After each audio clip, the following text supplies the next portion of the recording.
On today's show, evaluating Jalen Green's growth as a player between where we thought he would be at this point in his sophomore campaign to where he was this point in his rookie year, and how some of those comparisons are a little off base given how circumstances have changed. We're going to unpack all of that, plus revisiting the tanking versus wins debate, all of that and more coming up right here at Locked On Rockets.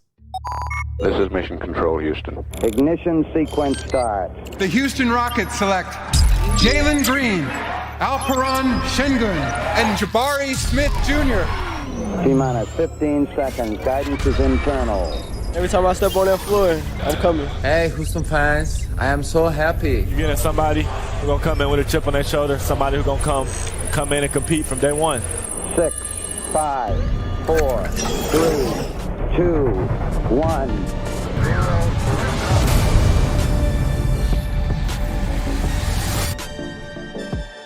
What's up, and welcome to another edition of Locked On Rockets, your daily podcast home for everything Houston Rockets basketball. As always, I'm your host, Jackson Gatlin, native Houstonian and credentialed media member. I'm also the host of Locked On NBA Mondays. Be sure to follow along on Twitter at JT Gatlin, and the show, of course, at Locked On Rockets, free and available wherever you listen to your podcasts, including YouTube, where you can help us out tremendously by commenting anything below on the videos. Tell me how you feel about Jalen Green's development this season. As always, thank you so much for making Locked On Rockets part of your day every single day, whether it's on the way to work, on your lunch break, in the gym. Thank you for making LOR part of your day every single day.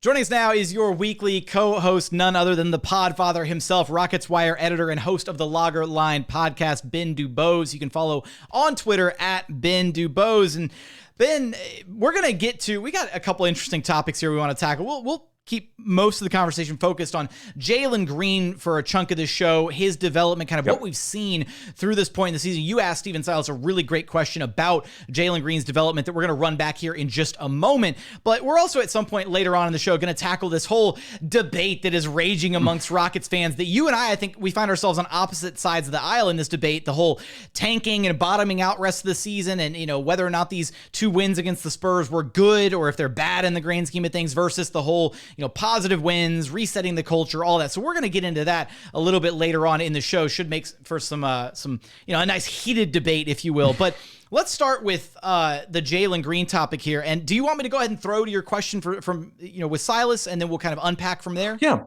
let's start with the question. Okay, sweet. Let's go ahead and dive straight into what you had to ask Steven Silas about Jalen Green's development to this point. I know it's a small sample size, but since Jalen's come back, he's had only 3 turnovers in the 3 games, and I think the tracking data showed he held the Spurs defensively to 3-12 shooting last night when he was the primary. Can you talk about the evolution of Jalen and the non-scoring parts of his game? Yeah, there's the playing downhill and having better setups on his pick and rolls, so he has easier reads to make. When the reads are easier, it's easier not to turn the ball over. He's conscious of changing pace. Now, there's times where he doesn't change pace and he's going full speed, but he knows it's starting to creep into his game where he goes from slow to fast or fast to slow. And again, when you're able to do that and make reads, then you're not going to turn the ball over as much. The third part is his ability to get to the free throw line, which is so much better than it was last year. And at times he'll get in there and look for contact or rake under, do all kind of like those veteran things that guys do to get to the free throw line. So those are the things that have helped him as far as his turnovers over the last little while. And I'm sure, it'll be an up and down thing. Like you said, it's a small sample size, but he's conscious of it, and that's the first step. So Steven Silas with a lot of praise for some of the things, some of the ways that Jalen has grown and improved, especially offensively here. Now I know we're probably going to discuss some of the defensive side of things that Silas didn't get to, but Ben, what was your impression of Silas's answer and kind of how he unpacked your question? Yeah, I thought it was really interesting that he pointed to the areas that Jalen's grown from his rookie year to now, because the genesis of that question and what led me to ask it, I put out on Twitter on Saturday night that maybe we were being a bit too harsh on Jalen, grading him solely by some of the efficiency metrics and not fully providing context of what changed from year 1 to year 2. Because when we use year 1 as a baseline And we all sort of did going into this season. We sort of said, look, here's how he finished a year ago. These are the overall numbers. And based on this small sample finish with all this momentum, we think he's going to carry that into year 2 and have the Anthony Edwards breakout. However, what I don't think we fully accounted for was the differing usage patterns in year 2 compared to year 1 that really make year 1 perhaps a bit inflated. Because when you think back to his rookie season, I know we wanted to think going into this year that the Rockets were in a better place in their rebuild because they're 1 year, I guess, further into the draft cycle. You've had all these prospects start their development cycle. But in terms of the actual starting lineup pieces, you lost Christian Wood. Let's be honest. I know he has his flaws, but he is a guy who can go out and get buckets. He has a lot of value on the offensive side of the ball. He can hit threes. Yeah. What a novel concept. Yeah, and that helps your spacing. You've replaced him with Alperen Sengun, who's certainly very good, but at the end of the day, Alperen was playing 18 minutes per game last year. All you've really done this year is bump Alperen from 18 to 28 minutes per game, and then those other minutes at the 5 are going to some combination of Bruno Fernando, Usman Garuba, Boban. The point is, it's a step back. You look at the power forward spot. I know Jae'Sean Tate is not exactly a floor spacing big, but at power forward, he in 2021 to 2022 was a better player than Jabari Smith Jr. is this year. I know there's a long-term interest when it comes to starting Jabari, and you hope he works through some of these struggles. He has looked a bit better the last couple of games. Hopefully he builds on that. But let's be honest, again, it's a downgrade relative to a year ago. Jae'Sean Tate has a lot of value. He's not any worse as a shooter, and he's significantly better in terms of his ball handling, his passing, what he does off the ball. And then you look at the other spots. They don't have Eric Gordon anymore. He was traded at the deadline. Kevin Porter Jr. basically until the past week had not played since the calendar turned to 2023. And at the same time, you have Jalen Green's usage being dialed up to where last year he was a supporting piece. Sure, he was someone that defenses accounted for, but there was also Christian Wood, Eric Gordon, Kevin Porter Jr. Jalen Green was sort of a supporting cast, a supporting actor, if you will.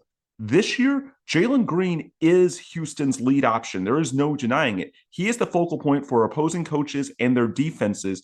So it's not an apples to apples. When we talk about how Jalen is being used in year 2 relative to year 1, it is significantly more difficult. And so that's where I think those comparisons to year 1 are a bit misleading, because it's not apples to apples. What the Rockets are asking Jalen to do game in, game out, and also the players that he is playing with in those lineups are not the same as a year ago. They're actually worse. And I know a lot of people didn't want to accept that going into the year because, again, it's year 3 of the rebuild. But it's the truth. The Rockets did take a step back this year with regards to especially the starting lineup and a lot of the players alongside Jalen, especially after the Kevin Porter Jr. injury. Perhaps that's changing lately. We heard Jalen say post-game that the return of KPJ helps him a lot to relieve some of that pressure from the playmaking. But I thought Stephen Silas going out of his way to talk about year 1 to year 2 and bringing that distinction into the equation was telling, because they are asking him to do a lot more this year. And hopefully it's clicking, because over the past week, his assists per game is relatively flat since he's come back. He's at like 3.5 per game. For the season, he's at 3.6. But whereas for the season as a whole, he's at like 2.7 turnovers per game. Over the past week, it's barely over 1 per game. I think Nathan Fogg pointed out this is one of the only times that we've seen the assists start to creep up for Jalen Green without a corresponding increase in his turnover rate. So I do think that what Steven said with regards to how he's seeing the floor and basically his processing speed, how he's reading coverages on these pick and rolls, he's changing the pace. Those are things that come with time. And I just think that, Steven didn't say it specifically. I wanted to ask him about the difference in the lineups from this year to last year, but I just didn't think I would get anywhere because I don't think Steven wants to throw any of his current players under the bus. But the reality is, we can be honest, between the two of us, the Rockets are worse this year than last year in terms of the supporting pieces around Jalen Green. And so perhaps we need to keep that in mind when we're judging Jalen Green and how he's performed this season. What other areas can we unpack from Jalen Green's growth and development this year? We touch base there on kind of the reads, the passing, the playmaking there. Let's talk a little bit about Jalen Green's defense, the other side of the ball that Stephen Silas neglected to kind of highlight in his answer to you, Ben. We'll get there in just one moment, but first, today's episode is brought to you by Built Bar. If you're looking for a delicious treat, but you don't want all the fat and calories that usually comes along with it, then you've got to try Built Bar, because with Built Bar, healthy is actually tasty. They are so delicious, you won't even think that they're good for you. What makes Built Bar so incredible? Well, first off, they're covered in 100% real chocolate, and they come in so many incredible flavors. Churro, peanut butter brownie, coconut, almond, strawberry, raspberry, salted caramel, cookies and cream. You really can't go wrong with a single bar on their menu. Every single bar is jam-packed with protein, too. Look, only 130 calories, 4 grams of sugar, 17 grams of protein. They're basically candy bars that are jam-packed with protein. That's how delicious they are. And look, you don't even need to wait around to get a box. For years, we've been talking about how you can order Built Bars at Built.com. I'm going to tell you how to do that in just a second. But now you can get them at your local Walmart or Sam's Club. Just walk right in, grab a box right off the shelf, go check out. It's that easy. But if online ordering is more your speed, visit Built.com and use promo code LOCKEDON15 to get 15% off your very next order of the best tasting protein bars on the market. Again, that's promo code LOCKEDON15 for 15% off at Built.com. And continuing on here at Locked On Rockets, your daily podcast home for everything Houston Rockets basketball. Now, I do think it's, some great points there being brought up, Ben. The whole idea that it's not an apples-to-apples comparison going back to last year. The biggest one, right? Not even just, obviously the usage is a big part of it, but then, the biggest piece to me is that Jalen Green is now at the top of everybody's scouting report, right? You highlighted that fact. Bingo. The fact that he is now the guy that teams are walking out there game planning against, right? Last year, and this might have been, honestly kind of played to the Rockets' favor, because on any given night, right, it might have been Kevin, it might have been Jalen, it might have been Christian, it might have been Eric. There was more balance. Yeah, there was a lot more balance, and unfortunately, much to the chagrin of Rockets fans, it was incredibly balanced, because we were like, well, there's not a clear-cut hierarchy, and that actually probably played into their favor a little bit at times where teams didn't really know who to game plan for, right? Because on any given night, it might be C. Wood taking the most shots, or Jalen, or Kevin, or Eric. Whereas this year, it's very clearly Jalen Green leads the team in field goal attempts. He leads the team in, one of the highest, usage players on the team. Everything runs through him. Everything is geared towards getting him anywhere from 20 to 25 shot attempts per game, or somewhere in that, in the neighborhood of that vicinity. And so now you've got all these teams that are game planning against him. And I think, honestly, in the grand scheme of things, he has adjusted pretty well to that dynamic, despite the fact that his teammates have gotten worse. Yeah. And if you drill down deeper into the data, his catch and shoot numbers are really solid. I believe from three, he's over 40% since the calendar turned to this year.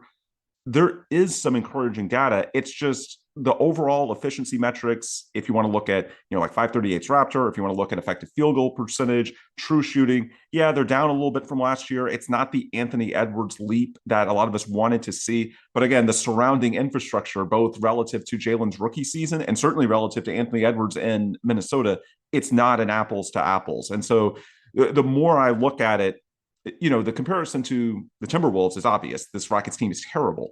But even compared to a year ago, I've just started really thinking about it, especially when, we're 3/4 of the way into the season now, and Jabari Smith Jr. is still shooting terribly. Forget about all the normal aspects of growth that you would expect from a 19-year-old prospect. He's got a lot of room to grow. You expect a lot of the deficiencies. The one area that he was supposed to be really good at immediately was shooting. He hasn't even done that. So that has been a weakness on top of the usual 19-year-old things. And, Alperen Sengun, clearly, he's a good player, but number one, he was already playing 18 minutes per game last year in terms of your equation. It's not like a dramatic change going from 18 to 28. And secondly, look, he's just 20 years old and he's in his second year. There's things that Christian Wood does offensively, layers that he brings to your offense that Alperen Sengun doesn't do quite yet. It's just on a year-on-year basis, it's so different that I think a lot of our thought processes going into the year were flawed in terms of what can we reasonably expect from him, at least statistically. Now, in fairness to Jalen, he has increased his volume scoring. Somebody has to score points, and it's not easy to score 22 points per game, even on a terrible team like the Rockets. So the fact that he has been able to take on that increased usage and for the most part stay healthy, there is something to be said for that. But in terms of the efficiency, I don't know that I would read as much into it as some have throughout this season. Yeah, there was a reason, when we, revisited the commentary from Jonathan Givony in the national media, I did not agree with the idea that Jalen Green has not improved, and going so far as to say that Jalen Green has gotten worse this year. I definitely wanted to push back on that point, and that's just solely looking at the numbers without considering the context. Exactly, right? So you start to consider some of the context, and you start to look at other elements of his game, right? The playmaking is a really encouraging encouraging sign. It feels like once a game now, Jalen Green has a pass or two that really makes your jaw kind of hit the floor. You're like, how did he even find his teammate or make that pass? Yeah. And by the way, to Steven's point about, it being a combination of increased pace and getting downhill in his pick and rolls, but also the increased free throw rate this year. Over the past week, since he's come back from the groin injury, he actually hasn't gotten to the free throw line that much. And some of that could be just sort of taking it easy coming back from a groin injury, which is never easy on the fly. And yet he's still been so efficient because of the passing and the playmaking and the shooting. So imagine what's going to happen when he gets back to the guy who was, prior to the groin injury, routinely getting 10 plus free throws per night in January and February. That was, of course, when KPJ wasn't out there and he had to be super aggressive. Just imagine when you combine what we've seen from the superior shooting and playmaking over the past week, and then get the Jalen Green that we saw prior to the groin injury with getting to the free throw line. I know that it was unintentional, but that was one hell of a pun that you just like zipped straight by. Coming back from the groin injury on the fly. Like, I was like, oh my God, this is so good. And he's just barreling past the pun and I can't call on it. It's okay. I had to highlight that before we kept going. No, and then there is the defensive side of the ball, which unfortunately, I don't think that Jalen has taken quite the steps that I would have hoped to see out of him defensively at this point, but you could point to the entire team and say that, right? Like Kevin's got issues, Jabari's got issues, Alp's got it. Like the whole team struggles defensively. And when you struggle with rotations and understanding, just the anticipation of where a team is going to be, how they're going to move the ball, like the entire team looks bad at times. So I'm not going to, it's almost a useless exercise to single out Jalen Green and say, oh, well, he hasn't gotten good enough defensively. There are times when he does, lock in, and when you kind of see him, maneuvering and fighting around screens better and understanding where to be and how he can use his athleticism to his advantage, right? Using his speed to navigate, chasing a guy around a couple different ball screens, things like that. So I'm still optimistic that Jalen can be, at least a slightly above average defender further down the line. I'm not completely out on him as a defender. My biggest issue with him on that side of the ball is sometimes it boils down to effort, right? You see the moments where he'll drive, he misses a shot, and then he's mad at himself and he's, getting in his own head about, I missed a shot, and he's not getting back in transition. And those are maturity things, right? And I think the right leader, the right head coach can kind of iron some of those issues out moving forward. There also might be a correlation between that and the usage, because as a rookie, I do think he was much better at fighting through screens and doing some of the little things on defense. But again, his usage was a lot lower a year ago. I do think he has to sort of empty the tank a lot more in year two, and that could be correlated as well. Even so, I'm not too down on it because, as you mentioned, you can definitely see in these moments that he takes it seriously when he gets really up for a matchup. Yeah, he could be an impactful defender. And that's one thing that I know in the final segment, we're going to talk about this whole tanking debate that's taken over social media, and should the Rockets have tried harder to lose one of these two games to the Spurs. One of the benefits that I saw from this weekend, I did want to see how the Rockets would look when they weren't mentally defeated by the opening tip-off. And I think, to no surprise, Jalen did look a lot better, not just offensively, but defensively as well. And when you have a team like the Rockets that lost 16 games in a row in January and was on an 11-game skid before this weekend, one of the things that happens against a lot of opponents, and certainly Denver and Memphis, the two top teams in the West, entering those two home games last week, honestly, they are mentally beaten before the opening tip. They know that they're not going to win that game. And when you go in with that mindset, you're going to take some possessions off. That's just how it goes, especially once the other team starts drilling a few threes like Jamal Murray did. And it's clear that even if you play well, you're not going to be able to beat Denver with Jamal shooting like that. Then all of a sudden, things can spiral. As opposed to against the Spurs, a team that you can line up and, at the opening tip-off, hey, I can compete with these guys. These guys are not talent-wise better than us.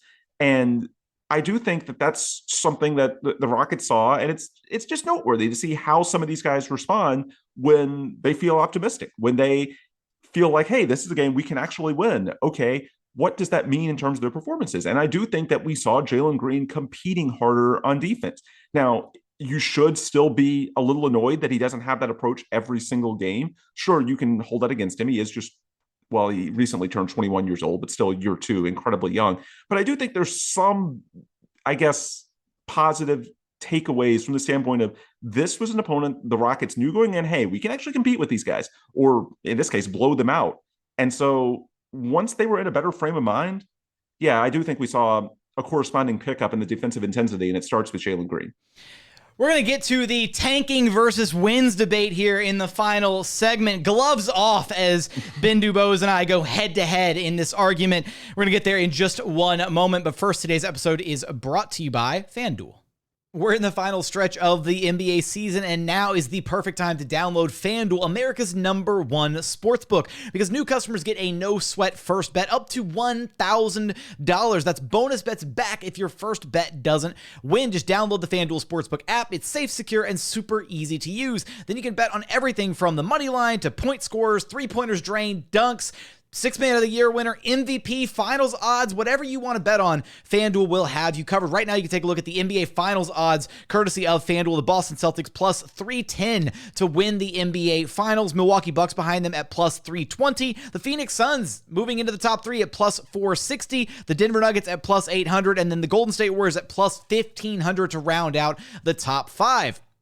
Plus, FanDuel even lets you combine your bets for a chance at a bigger payout with a same-game parlay option. So don't miss the chance to get your no-sweat first bet up to $1,000 in bonus bets when you go to FanDuel.com/lockedon. That's FanDuel.com/lockedon to learn more. Make every moment more with FanDuel, an official sports betting partner of the NBA. And final segment here at Locked On Rockets, your daily podcast home for everything Houston Rockets basketball. Now, Ben, before we go head-to-head at each other, gloves off, all that, we do have to hold hands and sing Kumbaya, and of course, Pray for Victor. Pray for Victor. That's what this is all about. Pray for Victor. One more time for good luck. Pray for Victor. Broke it on that one. All right. Maybe we'll run a tankathon spin at the end of the episode if we have time. But let's get it. So I agree. And I shared as much in the reaction in the episode prior to this one, which, I understandably so. I've got a lot of Rockets fans on both sides of the fence, right? I feel like the fandom is very evenly split down the middle on this debate, this argument. Wins versus losing and the guaranteeing the floor of the pick and all that stuff. So here's where I'm at.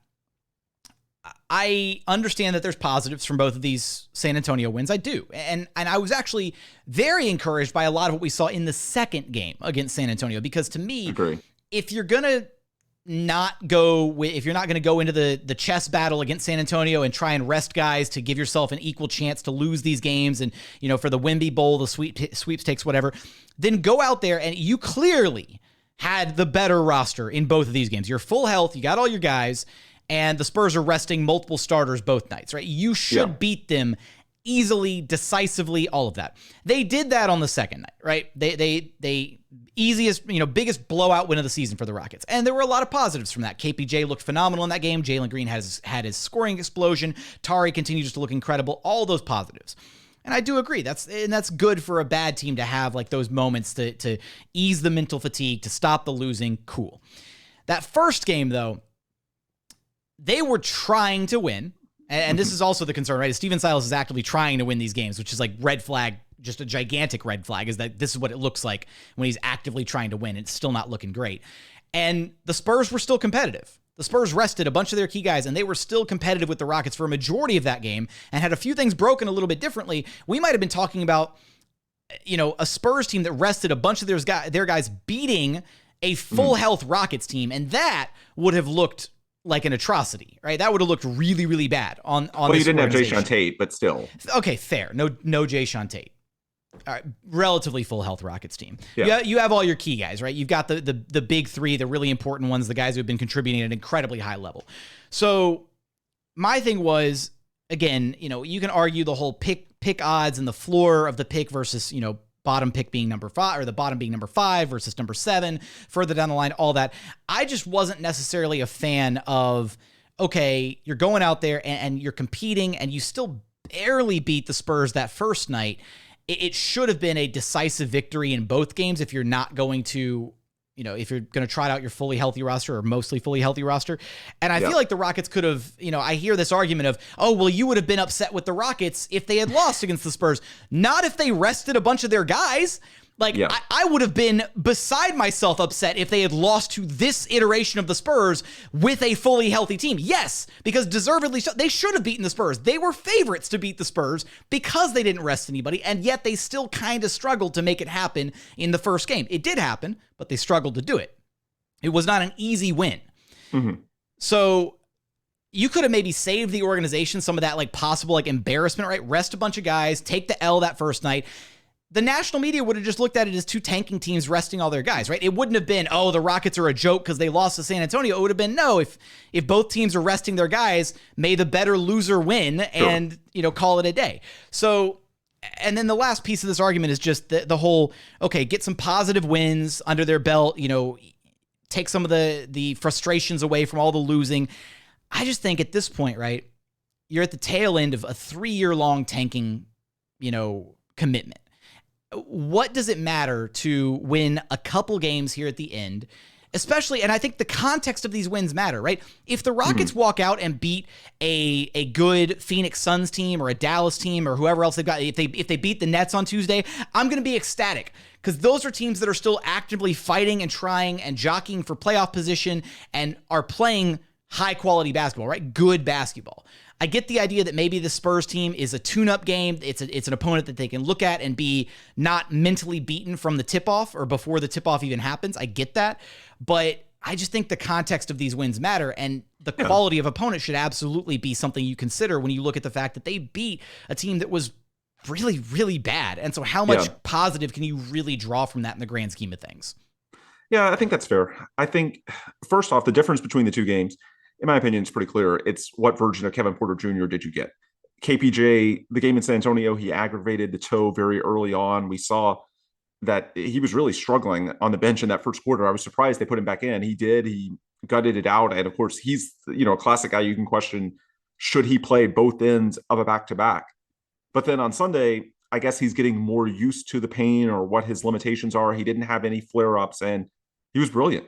Give him his flowers. I know the opponent was not great, but 19 and 13, and it could have been more than that if they had really had to play for something in the second half. He was very, very good. And really, it sort of dovetails. I think it's so curious that you point out Kevin here, because I think these two games were more about what version of Jalen Green you got. Because I thought Kevin was actually still pretty solid in that first game, right? I mean, 11 points, he had 6 boards, 5 assists. Yeah, he was dealing with the toe a little bit, but I thought Kevin, and honestly, since Kevin's come back from the injury, I thought Kevin's been pretty good. Like, he's kind of playing within himself. He's not forcing anything at any times. It really feels like he's playing within the flow of the offense, better tempo, better pace, getting guys involved, all of that. But Jalen continues to struggle on the road and have quiet games. I think that's true, but I also thought that we saw Kevin push things a little more aggressively on Sunday on his drives, and I think that had a correlation with the quality of looks that Jalen got. I don't think that what he had on Saturday in San Antonio was quite to the same extent.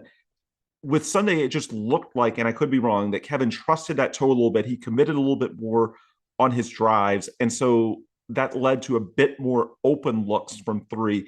That first game, I mean, they were still having the volume problem in terms of how many threes they could get up, how much they trusted themselves to really take. I think it seemed like Kevin let himself go a bit more in that second game. And I would say that it dovetails with their season as a whole. I was doing the numbers in my piece for Rockets Wire, and Kevin to this point has played like 45 games, and he's missed a little over 20. The games that he's played, the Rockets win at a win pace for the full season of between 23 and 24 games, which is not great, but I mean, it's basically level with the over-under projections from preseason. When he doesn't play, they're 3 and 18. That's a 12-win pace. That is dreadful. Now, not all of that, you shouldn't take your victory lap on KPJ. No, KPJ has his warts as a point guard. We've talked about them plenty. I think the bigger factor there is that unlike a year ago when the Rockets had guys like DJ Augustine and Dennis Schroeder as sort of like training wheels for that second unit, by and large this year, it's been Jae'Sean Nix, who he's played better the last couple of weeks, but let's be real, it has not been a good season for Jae'Sean Nix. There's also a reason he was undrafted. You've got Tate Washington, who's a rookie. And then other than that, you don't have any point guards at all.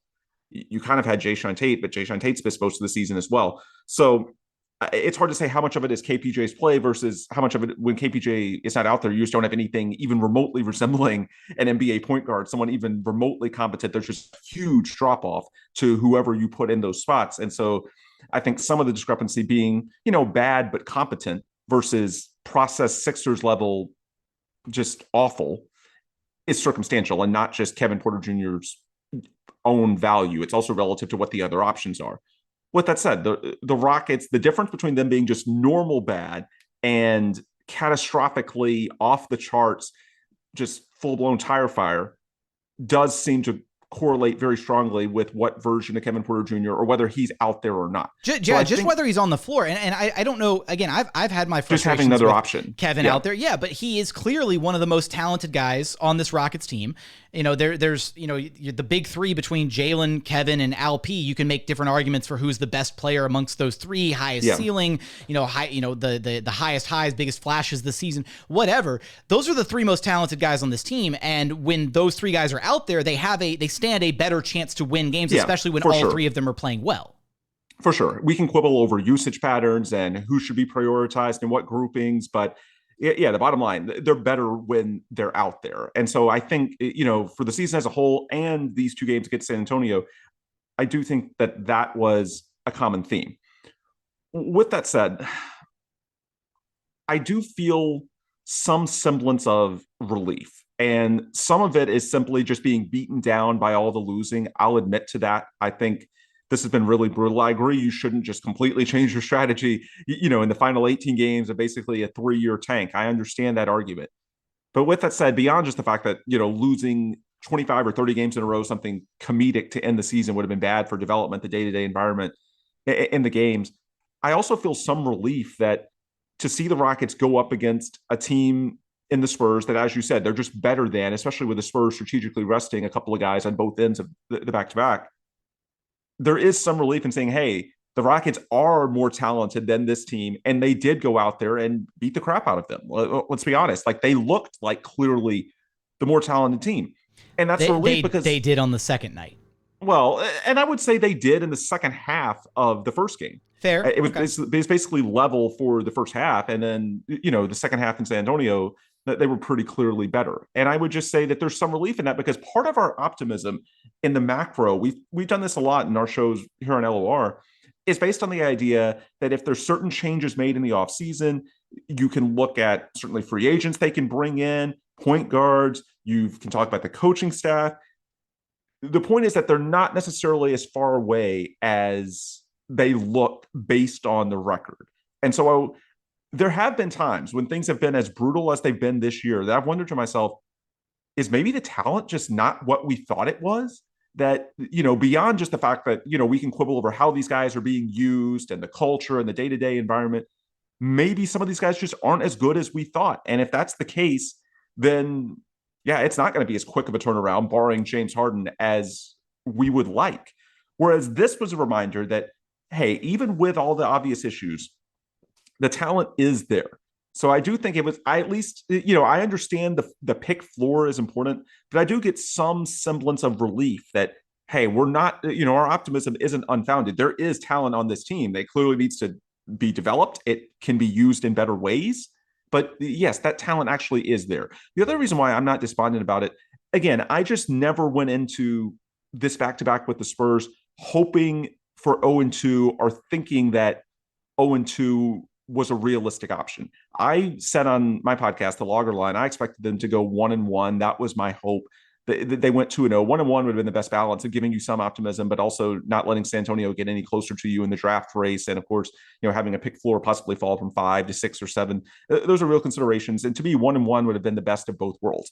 I did not want to go 0-2 because to lose both to San Antonio, who was clearly trying to do some semblance of tanking on their end, and then be looking at potentially another 16-plus game losing streak. And I mean, there is some value in playing serious games and having guys that aren't mentally beaten down when they go into the gym for practice and so on and so forth. So while I would have preferred 1-1 to 2-0, yes, at the same time, it's not like they went 2-0 and I was hoping for 0-2. The delta is not that big. So at the end of the day, we're really talking about just a one-game discrepancy from sort of my expectation and my hope going in.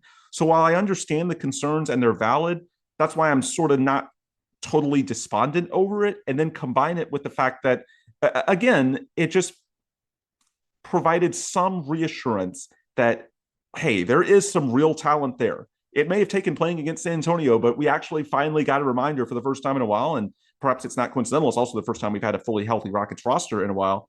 But just a reminder that, hey, they're young. There's a lot of things that need to be worked on.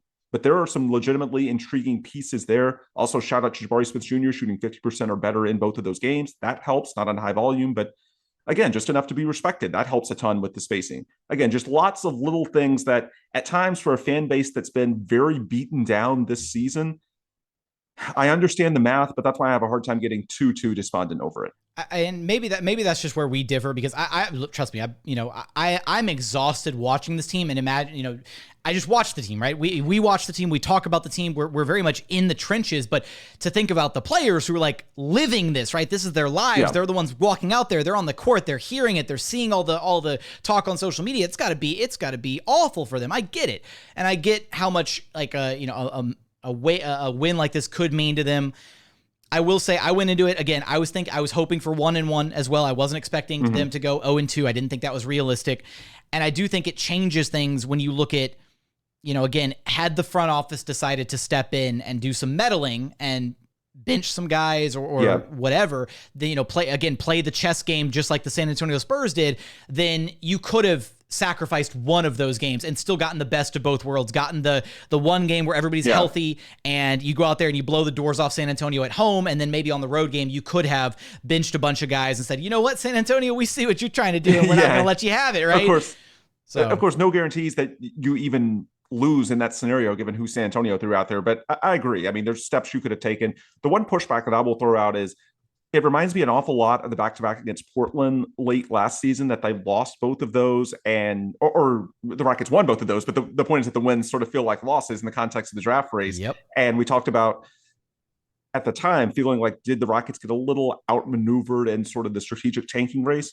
But then the Rockets, the final 7 games of the season, they absolutely did make up for it. They shut down Christian Wood, Eric Gordon, Dennis Schroeder. They even shut down Alperen Sengun, that home back-to-back against the Kings, where it was almost impossible for them to lose both of those games. And they did. And ultimately, they did come out with the worst record and that floor of pick 5. So while I agree with your point, I would just also note that we were there a year ago and the Rockets did find a way to make up for it later on. So maybe they can do that this year. It's harder to see where it comes from because there's not those veterans like Christian and Eric, that obvious lever to pull. But who knows? Maybe you go back to the fact that KPJ, Jae'Sean, Tate, there's guys with clear nagging injuries, and maybe you're more aggressive with them later on. I would just say that we were having similar discussions at this point a year ago, and they were able to recover from that later on. Absolutely. Yeah. And one more point that I want to share here, just as far as the idea, the argument, right, of what some of these wins could mean as far as just going into the offseason with a little bit more confidence, a little bit more positivity surrounding this group, and what, and that they might actually not be as far away as the record would indicate from taking a leap this offseason. I've seen that argument lobbied a lot. Like, okay, well, you want to get the wins, you want to have, have them be in a good mindset, like all these different things. Well, there's one big lever that the organization has yet to pull if it actually cared about this final stretch of the season whatsoever, and that is Stephen Silas, right? They could have at any point moved on from Stephen Silas and tapped Lucas or Abdel Fattah to be the interim head coach. And then when that happens, if that were to happen, you could change all the expectations for the end of the season, right? You could say, hey, we want to go out there. We want to be competitive. We want to win some of these games. Lottery odds be damned. We want to go out there and try and give the fans something to be positive about. And we want to give the players something to feel good about and be positive about moving forward. And that is the most obvious lever that has yet to be pulled. So I don't necessarily like the idea of, oh, well, they could do this underside. It's not going to matter. Steven's going to be gone. So the idea of salvaging some wins here and there to try and get the group feeling good or establish a culture underside. What culture are you establishing? It's not to establish a culture. No, absolutely not. It's for the individuals. Yeah, it's not for the collective. But I guess that's my argument is I feel like, moving on from Steven and again, giving the reins to somebody else for this final stretch would do leaps and bounds more for the individuals that are of concern here, the individual level of play, the accountability, just a change of voice in the locker room. That would be the most impactful thing that they could do over these final 20 games, and they have yet to do it. So I don't necessarily hear the argument for, oh, well, they really need this for this, that, and this guy or whatever, because the organization is willingly letting Stephen Silas coach out the rest of this year, despite how detrimental it may or may not be in the grand scheme of things. Yeah, I think it's fair to conclude, and I've made this point before, that the other considerations that come with potentially moving on from a coaching staff during a season, and PR is certainly part of it. There's the transition on the younger players and having to do all of this on the fly. They decided that was worth more than any potential upgrade to the team. And so to your point, I understand what you're saying, which is that, okay, if you're saying that any potential upgrade basketball wise isn't worth it there, then why are you saying that it's worth it in this context? And I think it's fair to say that. I would just note that, it's not a given that John Lucas or Lionel Hollins or whoever it may be would be better than Steven Silas, especially on the fly. I mean, maybe you go back and say, well, if they make a switch in December and have over half the season, although then you go into the extra PR fallout from the death of Paul Silas. If you would have made the move shortly after Steven's dad died, that gets trickier. So there's a lot of layers to that. But I would just say that, at a high level, I understand your point and it's valid. Like if it's, if the short-term basketball isn't worth it in this context, is it fair to use that argument in a different context? Yeah. Pretty much. It's reasonable. So that's the other point that I wanted to bring up here. But look, hey, we're still in one piece. I think we're still friends, Ben. So it wasn't too much of a cantankerous argument between us here on the tanking versus wins debate. But you know the drill. Let everybody know where to track you down at, man. Yep. Ben DuBose on Twitter, the Rockets Wire on Twitter, the Logger Line on Twitter, and rocketswire.usatoday.com. That's going to do it for another edition of Locked on Rockets. As always, thank you so much for checking out the show. If you haven't done so yet, please consider subscribing wherever you listen to your podcast. That's Apple, Spotify, Google, the Odyssey app. Free and available on all podcast platforms. We're also available on YouTube. Just go to YouTube, search Locked on Rockets. Be sure to like, comment, and subscribe. What side of the tanking debate do you fall on? Let me know in the comments. Let me know your thoughts on Jalen Green's development and kind of where he is at currently as an NBA player. Is he, doing better than you expected? Worse? Give me your thoughts in the YouTube comments. But as always, thank you so much for watching. Thank you so much for listening. And we look forward to having you back right here at Locked on Rockets, your daily podcast home for everything Houston Rockets basketball.